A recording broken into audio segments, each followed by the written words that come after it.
Hi guys, সবাই কেমন আছো? দেখো আংটিগুলো কেমন লাগছে বলবে।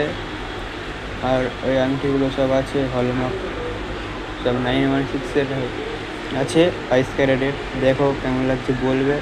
আর এই আংটিগুলোর সাইডে দেখো ডায়মন্ড সেটিং হবে, আর ওই যে পিসটা আছে এই পিসটার উপরে মিনা হবে। দেখো এই একটি আংটি কেমন লাগছে বলবে, সাইডে সব ডায়মন্ড সেটিং হবে। আর এই আংটিগুলো প্যাট করে কাস্টিং করে বানানো হয়েছে। দেখো এখনও কাজ বাকি আছে। কেমন লাগছে বলবে সবাই কমেন্ট করে। আর যারা ফেসবুক থেকে দেখছে তারা প্লিজ চ্যানেলটি ফলো করে কমেন্ট লাইক করে জানাবেন, পারলে একটি শেয়ার করে দিবেন। আর দেখো এই আংটিটা ভিতরে ডায়মন্ড সেটিং হবে ব্ল্যাক কালারের, দেখো সাইডেও ডায়মন্ড সেটিং হবে, দেখতে পাচ্ছ। আর এইসব আংটিগুলো দেখতে পাচ্ছ সব আছে 15 গ্রাম করে, মানে 1 ভরি 1.5 ভরি করে সব আছে। আর কেমন লাগছে ডিজাইনগুলো বলবে, নতুন নতুন ডিজাইন। আর এই আংটিটা দেখতে পাচ্ছ, এটা হচ্ছে 10 গ্রামের আছে, দেখো 1 ভরি আছে।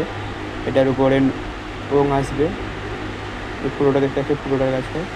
আর এগুলো কাজ এখনও বাকি আছে। দেখো কেমন লাগছে বলবে সবাই কমেন্ট করে।